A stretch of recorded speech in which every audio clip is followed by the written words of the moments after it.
Capítulo 1. Todo miembro comprometido. Los discípulos aquel día estaban preocupados en velar por su maestro. Deseaban que se alimentara para resistir la jornada dura que les esperaba. Jesús, sin embargo, les respondió de un modo extraño: mi comida es hacer la voluntad del que me envió y llevar a cabo su obra. ¿Acaso no dicen ustedes aún faltan 4 meses para el tiempo de la siega? Pues yo les digo, alcen los ojos y miren los campos porque ya están blancos para la siega. Juan 4, 34 y 35.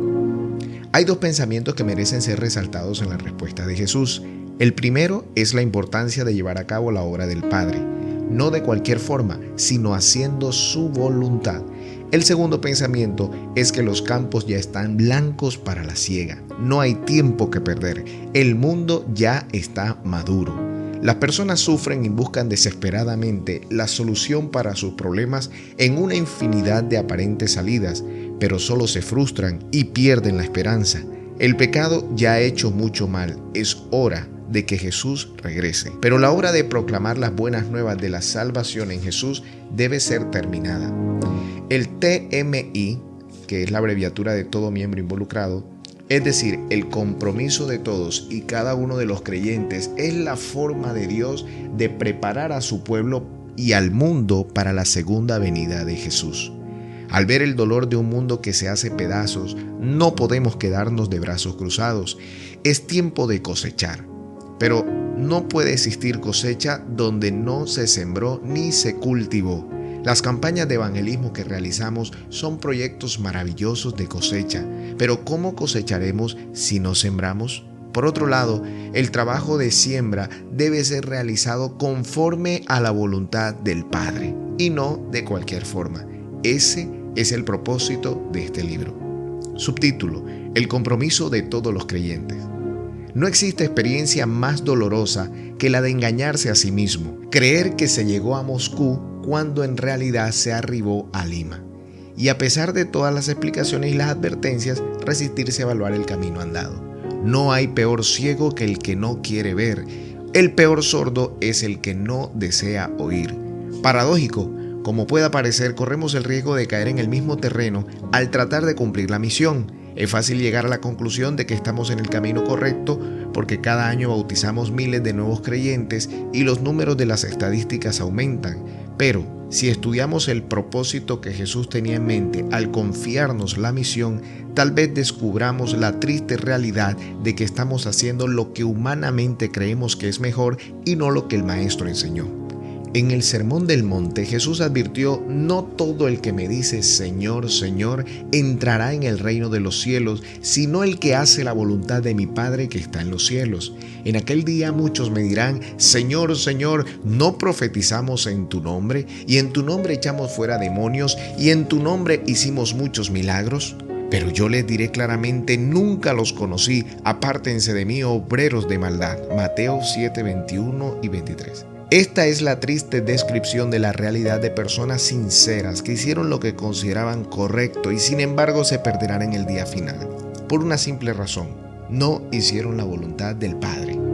Subtítulo: no basta con correr. No basta con correr, es necesario saber por qué se corre. No es suficiente hacer, hay que saber por qué se hace lo que se hace. En la Biblia encontramos la historia de alguien que simplemente corrió sin saber por qué corría. Absalón había muerto y alguien debía llevarle la noticia al rey. 2 guerreros recibieron la misión y corrieron a la ciudad. Uno de ellos era Ahimaaz. Corrió, sudó, se esforzó y llegó, pero no sabía por qué había corrido. Pensó que la misión era simplemente correr y corrió, pero no cumplió la misión. Segunda de Samuel 18, 19 al 33. A estas alturas conviene hacernos las siguientes preguntas. ¿Cuál es la misión que Jesús nos ha encomendado? ¿Estamos haciendo la voluntad del Padre? ¿En qué consiste su voluntad al referirnos a la misión? Subtítulo: no es solo que prediquemos el Evangelio. Necesitamos entender que Dios no nos dio la misión porque necesite nuestra ayuda. Él es Dios, no conoce imposibles. Si quisiera, el mundo sería evangelizado en un segundo. Él podría abrir hoy el mar de dificultades para que toda nación, tribu, lengua y pueblo conociera el mensaje de salvación en un instante, así como abrió el Mar Rojo para que el pueblo de Israel la pasara. En cierta ocasión, le dijo a Zorobabel: yo no actúo por medio de un ejército, ni por la fuerza, sino por medio de mi espíritu. Zacarías 4:6. Se engaña a sí mismo quien cree que Dios necesita del ser humano para predicar el evangelio.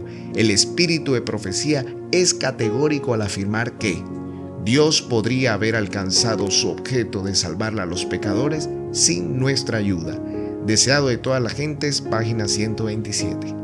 Si se tratara solo de predicar el evangelio, Dios podría hacerlo sin nuestra ayuda, pero Él nos dio la misión porque nosotros los creyentes necesitamos predicar el evangelio para crecer en la vida cristiana. Dice el espíritu de profecía: la única forma de crecer en la gracia es estar realizando con todo interés precisamente la obra que Cristo nos ha pedido que hagamos. CSC 127. Subtítulo: con los ángeles. Por otro lado, la predicación del evangelio podría llevarse a cabo mediante el ministerio de los ángeles. El autor de la epístola a los Hebreos pregunta respecto a los ángeles: ¿y acaso no son todos ellos espíritus ministradores enviados para servir a quienes serán los herederos de salvación? Hebreos 1:14. Los ángeles están dispuestos a servir y podrían predicar el evangelio con una rapidez vertiginosa. Si se tratara de buscar el método más fácil y rápido de evangelizar al mundo, Dios llamaría a los ángeles. La sierva de Dios declara que Dios podría haber proclamado su verdad mediante ángeles inmaculados, pero tal no es su plan. HAP, página 266. Se enfatiza este concepto repetidas veces. El ángel enviado a Felipe podría haber efectuado por sí mismo la obra en favor del etíope, pero no es tal el modo que Dios tiene de obrar. Su plan es que los hombres trabajen en beneficio de sus prójimos. Ibid, página 90. Son significativas las expresiones, pero este no es su plan y no es tal el modo que Dios tiene de obrar. Dios tiene un plan específico para la predicación del evangelio y en ese plan no están incluidos los ángeles. La iglesia, para poder cumplir su misión, tiene que hacer que todos los miembros se comprometan en la gran comisión, pues de ello depende la propia supervivencia espiritual de cada discípulo de Jesús. Deseado de toda la gente, página 116, dice: Dios podría haber alcanzado su objetivo de salvar a los pecadores sin nuestra ayuda, pero a fin de que podamos desarrollar un carácter como el de Cristo, debemos participar en su obra. Cualquier método que deje al creyente sentado, observando que los otros cumplan la misión, es ajeno al plan divino. Subtítulo: con los animales o con las piedras. Pero no son solo los ángeles los que podrían predicar el evangelio. En cierta ocasión Dios tenía un mensaje para Balaam. Cerca de él no había ningún evangelista, ni pastor, ni instructor bíblico. Solo había un asna. Y el texto bíblico relata: entonces el Señor hizo que el asna hablara. Número 22-28. ¿Puede Dios hoy usar a los animales para predicar el evangelio? Podría, si quisiera. No solo a los animales, sino también a las cosas inanimadas. Cuando Jesús estuvo en la tierra afirmó: si estos callaran, las piedras clamarían. Lucas 19:40. No obstante, el plan divino para la evangelización es otro. Los seres humanos no podemos olvidar el plan divino y crear nuestros propios planes creyendo que de este modo estamos ayudando a Dios. Si lo hacemos, corremos el riesgo de llegar al día final y descubrir que, aunque hicimos muchas cosas buenas, con la mejor de las intenciones, no hicimos la voluntad del Padre. Subtítulo: una ilustración. Imaginemos que yo sea el dueño de una fábrica de bicicletas y deseara probar la resistencia de mi última producción. Reúno entonces a un grupo de empleados y les encargo la misión de llevar la bicicleta de Los Ángeles a Miami por tierra. Les digo que anoten todos los detalles, la resistencia de los frenos, de los pedales, de las llantas, etc. Me despido de ellos y les digo que los esperaré en Miami. Tan pronto me retiro, los empleados se reúnen y empiezan a realizar comisiones para estudiar la manera más rápida, económica y fácil de llevar la bicicleta a Miami. Pasan horas y horas analizando cuál es el mejor método de cumplir la misión. Se escriben tesis, se producen libros al respecto, finalmente llegan a la conclusión de que lo mejor es llevar la bicicleta por avión. Es la manera más rápida y encontraron una buena oferta de pasaje aéreo. Al encontrarnos en Miami, allí están ellos felices, creen que hicieron un trabajo excelente y esperan que yo los reconozca como empleados fieles. Pero cuando les solicito el informe de los detalles de resistencia de la bicicleta, se miran unos a otros y perciben tristemente que no cumplieron la misión. Se sienten frustrados, gastaron muchas horas de estudio y análisis, trabajaron mucho para conseguir los recursos, hicieron lo que consideraban mejor. Desgraciadamente, no cumplieron la misión, no porque no quisieron, sino porque no la atendieron. Subtítulo: El plan divino. ¿Cuál es entonces el plan divino con relación a la misión? Volvamos a leer la declaración inspirada que dice: Dios podría haber proclamado su verdad mediante ángeles inmaculados, pero tal no es su plan. Es evidente que Dios tiene un plan para el cumplimiento de la misión. Él sería injusto si nos diera solo la misión, pero no nos enseñara la manera de cumplirla. No se trata de inventar el método de hacer lo que Él ya nos enseñó cómo hacer. Y Él nos enseñó que cuando venga sobre ustedes el Espíritu, recibirán poder y serán mis testigos en Jerusalén, en Judea, en Samaria y hasta lo último de la tierra. Hechos 1:8. Ser testigo es atributo de seres humanos. Los animales o las cosas no pueden testificar. Un testigo es una persona que relata lo que ha visto o vivido. Juan dice: lo que era desde el principio, lo que hemos oído, lo que hemos visto con nuestros ojos, lo que hemos contemplado y palparon nuestras manos referente al verbo de la vida que se ha manifestado y que nosotros hemos visto y de la que damos testimonio, es la que nosotros les anunciamos a ustedes, la vida eterna, la cual estaba con el Padre y se nos ha manifestado. Primera de Juan 1:1 y 2. De modo que cuando Jesús les encomendó la misión a sus discípulos, instantes antes de subir a los cielos, les estaba recordando algo que ya les había enseñado antes de su crucifixión. Y será predicado este evangelio del reino en todo el mundo por testimonio a todos los gentiles, y entonces vendrá el fin. Mateo 24:14. La expresión clave es por testimonio. Es un asunto de cada creyente, un testimonio personal, no corporativo, y se lo recordó después de la resurrección antes de subir al Padre. El espíritu de profecía dice al respecto: Cristo se hallaba solamente a pocos pasos del trono celestial cuando dio su comisión a sus discípulos, incluyendo como misioneros a todos los que creyeran en su nombre. Dijo: id por todo el mundo, predicad el evangelio a toda criatura. El poder de Dios había de acompañarlos. SC, página 14. Nota la expresión incluyendo como misioneros a todos los que creyeran en su nombre. La misión en la mente de Cristo no consistía solo en predicar el evangelio, sino hacerlo incluyendo como misioneros a todos los que creyeran en su nombre. Subtítulo: responsabilidad de cada creyente. Volvamos ahora a la cita ya mencionada. El ángel enviado a Felipe podría haber efectuado por sí mismo la obra en favor del etíope, pero no es tal el modo que Dios tiene de obrar. Su plan es que los hombres trabajen en beneficio de sus prójimos. HAP, página 90. Uno de los primeros conceptos que el Señor nos enseñó en relación al cumplimiento de la misión es que su plan es que los hombres trabajen en beneficio de sus prójimos. No existe cumplimiento fiel de la misión sin la participación del ser humano. Esta participación puede ser colectiva, pero es mucho más individual. Dice el espíritu de profecía en Ibid, página 26, dice: durante su ministerio, Jesús había mantenido constantemente ante los discípulos el hecho de que ellos habrían de ser uno con él en su obra de rescatar al mundo de la esclavitud del pecado. Cuando envió a los 12 y más tarde a los 70 a proclamar el reino de Dios, les estaba enseñando su deber de impartir a otros lo que él les había hecho conocer. En toda su obra los estaba preparando para una labor individual que se extendería a medida que el número de los creyentes creciese y finalmente alcanzaría las más apartadas regiones de la tierra. La última lección que dio a sus seguidores era que se les había encomendado para el mundo las alegres nuevas de la salvación. Hay tres pensamientos que se destacan en esta declaración. El primero es que en toda su obra los estaba preparando para una labor individual. El segundo es que esta obra se extendería a medida que el número de creyentes creciese.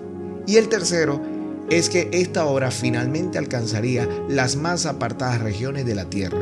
Analicemos estos tres pensamientos. Primero, una obra individual.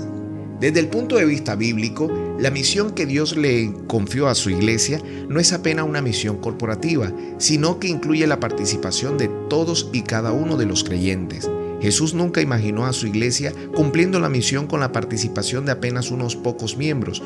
Cualquier plan evangelizador que deje al creyente simplemente observando no es su plan. No es tal el modo que Dios tiene de obrar. El maestro lo enseñó con claridad. Es como cuando alguien deja su casa y se va lejos y delega autoridad a sus siervos y deja a cada uno una tarea y ordena al portero mantenerse despierto. Marcos 13:34.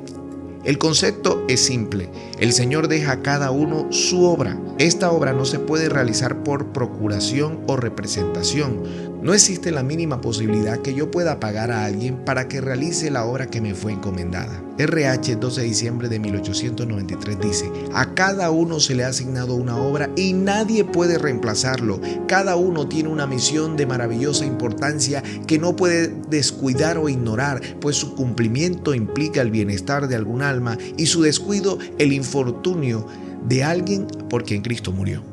Este es un concepto precioso. Generalmente escribimos muchos libros y predicamos innumerables sermones al respecto, pero al momento de entrar en acción nos olvidamos de las enseñanzas del Maestro. Preferimos levantar los ojos en busca de los métodos más fáciles, económicos y productivos, y nunca estamos satisfechos con nada.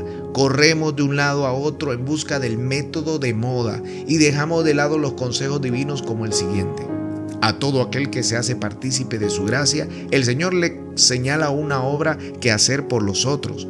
Cada cual tiene que ocupar su puesto diciendo: heme aquí, envíame a mí. Sobre el ministro de la palabra, sobre el enfermero misionero, sobre el médico cristiano, sobre el cristiano individual, ora sea comerciante o agricultor, profesional o mecánico, sobre todos descansa la responsabilidad. Nuestra tarea es revelar a los hombres el evangelio de su salvación. Toda empresa en que nos empeñemos debemos servirnos de medio para dicho fin. MC, página 138. Observe las expresiones a todo aquel, cada cual, sobre todos. Este concepto no es presentado una sola vez o en una sola ocasión. El espíritu de profecía repite el mismo concepto una y otra vez. La misión no es corporativa, sino individual. Dios espera un servicio personal de cada uno de aquellos a quienes ha confiado el conocimiento de la verdad para este tiempo. No todos pueden salir como misioneros a los países extranjeros, pero todos pueden ser misioneros en su propio ambiente para sus familias y su vecindario. 9T, página 30. Nadie se puede omitir o creer que porque colabora financieramente otra persona puede cumplir la misión que le fue asignada a él. Dice SW, 2 de agosto de 1904, se asigna una obra particular a cada cristiano. Subtítulo: el crecimiento de la iglesia sería más rápido. El resultado de cumplir la misión con la participación individual de cada creyente, como Jesús nos enseñó, sería que la obra se extendería a medida que el número de ellos creciese. Las palabras claves aquí son dos verbos: extender y crecer. Ambos denotan expansión, multiplicación y números. La sierva del Señor no temía mencionar los números como un índice de crecimiento. Ella decía: si cada adventista del séptimo día hubiese cumplido su parte, el número de creyentes sería ahora mucho mayor. 3JT, página 293. Pero observa que los números son el resultado de seguir el consejo divino, de conseguir que cada miembro participe activamente en el cumplimiento de la misión. Si cada iglesia adventista del séptimo día hubiese cumplido su parte, dice ella. Los números no pueden ser la motivación en el cumplimiento de la misión, sino simplemente el resultado de algo maravilloso que ocurre en la vida de cada creyente. Pero los números no son ajenos a las enseñanzas bíblicas. La Biblia se encuentra llena de números. Desde el Antiguo Testamento, cuando Israel dejó Egipto, los israelitas salieron de Ramsés a Sucot, sin contar mujeres y niños, eran como 600,000 hombres de a pie en edad militar. Éxodo 12:37. Pasando por la experiencia del Pentecostés, fue así como los que recibieron su palabra fueron bautizados, y ese día se añadieron como 3,000 personas. Hechos 2:41. Y terminando en el cielo, miré y vi que el Cordero estaba de pie sobre el monte de Sión y que con él habían 144,000 personas, las cuales tenían inscritos en la frente el nombre de él y del de su Padre. Apocalipsis 14:1. Después de esto vi aparecer una gran multitud compuesta de todas las naciones, tribus, pueblos y lenguas. Era imposible saber su número. Estaban de pie ante el trono, en presencia del Cordero, y vestían ropas blancas y en sus manos llevaban ramas de palma. Apocalipsis 7:9. Sí, los números son necesarios, no como fuente de inspiración ni motivación, sino como evaluadores. Pueden no ser los mejores indicadores, pero nadie ha descubierto todavía mejores que ellos. Si tú me dices que estás perdiendo peso, la pregunta lógica sería, ¿cuántos kilos? Si afirmas que estás creciendo, tendrás que responder ¿cuántos centímetros? El espíritu de profecía dice, los creyentes tesalonicenses eran verdaderos misioneros. Las verdades presentadas ganaban corazones y se añadían nuevas almas a los creyentes. H.A.P. página 211. ¿Cómo sabemos que los tesalonicenses eran verdaderos misioneros? Porque se añadían nuevas almas a los creyentes. Afirmar que eran verdaderos misioneros sin que aumentasen los números sería incoherente. En los inicios de nuestra historia, la sierva de Dios declaró: los adventistas del séptimo día están haciendo progresos, duplicando su número, estableciendo misiones y desplegando el estandarte de la verdad en los lugares oscuros de la tierra. Todavía la obra está avanzando en forma mucho más demorada que lo que Dios quiere. Historical Checklist, página 290, SC, página 97. ¿Cómo se sabía que los adventistas estaban haciendo progresos? Porque duplicaban su número. Pero los números jamás pueden ser usados como fuente de inspiración o de presión. No es para compararse uno con el otro y probar quién es el mejor. Al seguir la manera en que Jesús trabajaba, lo que importa no son los números, sino el hecho de saber que estamos preparando a un pueblo para el encuentro con Jesús. Subtítulo: la misión sería concluida. Este sería el segundo resultado de seguir el método divino de evangelización, donde la participación de cada creyente es indispensable. Finalmente alcanzaría las más apartadas regiones de la tierra. La sierva de Dios tenía claro este concepto. Eso afirmaba ella antes de fines del siglo XIX. Y después repitió el concepto al decir que, si cada uno de vosotros fuera un misionero vivo, el mensaje para este tiempo sería rápidamente proclamado en todos los países, a toda nación, tribu y lengua. 6T, página 438. Nota que el secreto para la terminación de la obra, según ella, es si cada adventista, si cada uno de vosotros. Hace un tiempo, alguien me preguntó qué planes tenía para la iglesia para terminar la misión, porque según él, estamos vagando por el desierto como Israel. Esta persona cree que deberíamos aprovechar las redes sociales y la tecnología, y creo que es así. Debemos aprovechar todos los medios habidos y por haber, pero no podemos olvidar jamás la acción individual de cada creyente buscando personas y llevándolas a Jesús. La testificación personal tiene una velocidad vertiginosa, mucho más extraordinaria de lo que se puede imaginar. El que llega a ser hijo de Dios ha de considerarse como eslabón de la cadena tendida para salvar el mundo. Debe considerarse uno con Cristo en su plan de misericordia y salir con él a buscar y salvar a los perdidos. MC, página 98. Este concepto de la cadena es extraordinario. En la mente de Cristo, cada uno debe buscar a uno, y después esos dos deben hacer la misma cosa. Quiere decir que la multiplicación no sería aritmética, sino geométrica. Si tomáramos apenas 2 millones de los aproximadamente 20 millones de creyentes que somos en el mundo y desafiáramos a cada uno a traer una persona para Cristo, y cada nuevo creyente hiciera lo mismo, en apenas 12 años habríamos alcanzado a los 7,000 millones que pueblan el planeta. Erramos cuando menospreciamos la posibilidad, el potencial y la eficacia del testimonio personal. No tenemos ni la más mínima idea de lo que significa la multiplicación celular. Dice la Carta 86 de 1902, Evangelismo, página 19, dice: han de organizarse iglesias y elaborarse planes de trabajo para que los lleven a cabo los miembros de las iglesias recién constituidas. Esta obra misionera evangélica ha de continuar expandiéndose, anexando nuevos territorios y ampliando las porciones cultivadas de la viña. El círculo ha de ensancharse hasta circuir el mundo. Nota que si cada miembro de iglesia se comprometieran con la misión y si en cada iglesia se elaborasen planes para que todos los creyentes tomaran parte en ella activamente, el círculo se habría ensanchado hasta circuir el mundo. Subtítulo: tendencia de sustituir lo individual por lo corporativo. Creo que los líderes de la iglesia vivimos constantemente preocupados por cumplir la misión. En reuniones ministeriales se oyen expresiones como estas: la asociación tal bautizó tantos, o la unión tal alcanzó este año tantos nuevos miembros, y los miembros emocionados exclaman amén. Un líder me dijo un día: creo que vamos bien, porque al iniciar el quinquenio bautizábamos 900 almas por año y el último año llegamos a alcanzar casi 5,000. Después preguntó: ¿no significa esto que estamos cumpliendo la misión? Desde el punto de vista humano, tal vez sí. Con toda seguridad, un campo como aquel va a aparecer en las estadísticas como uno de los mejores campos. ¿Qué había hecho aquel campo para crecer de esa manera? Invertimos en evangelismo, fue la respuesta. Y con toda seguridad, un líder que tiene la visión de invertir en evangelismo tiene la visión correcta por qué y para qué existe la iglesia. Y con toda seguridad, un líder que tiene la visión de invertir en evangelismo tiene la visión correcta de por qué y para qué existe la iglesia. Solo que la inversión que aquel campo había hecho era contratar un equipo enorme de instructores bíblicos. Eran aproximadamente 300 instructores y cada uno había llevado al bautismo 12 personas en promedio y el resultado había sido sorprendente. Pero la pregunta es la siguiente: ¿estamos cumpliendo de esa manera la misión que Jesús nos dejó? Tal vez la sierva de Dios responda mejor esta pregunta en MC, página 137. En todas partes se nota una tendencia a reemplazar el esfuerzo individual por la obra de las organizaciones. La sabiduría humana tiende a consolidar, a centralizar y a formar grandes iglesias e instituciones.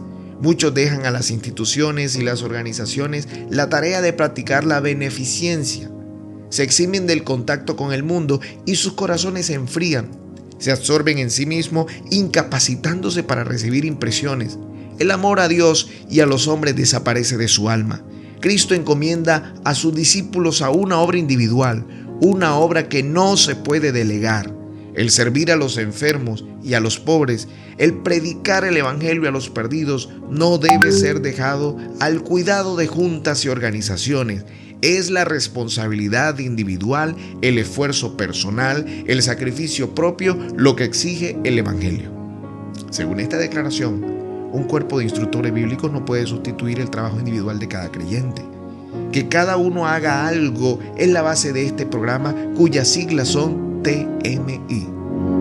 En ese mismo campo conocí por lo menos a 3 personas que dan abundante cantidad de recursos financieros para pagar a los instructores, pero que no se comprometen personalmente en la misión de buscar almas para Cristo. Sin duda, es extraordinario lo que hacen. Son personas que aman a Dios y a su iglesia, porque donde está tu tesoro estará tu corazón. Pero en la mente divina es la responsabilidad individual lo que exige el evangelio. Surge entonces la pregunta lógica: ¿por qué la misión debe ser individual? Esta es la pregunta que será respondida en el siguiente capítulo.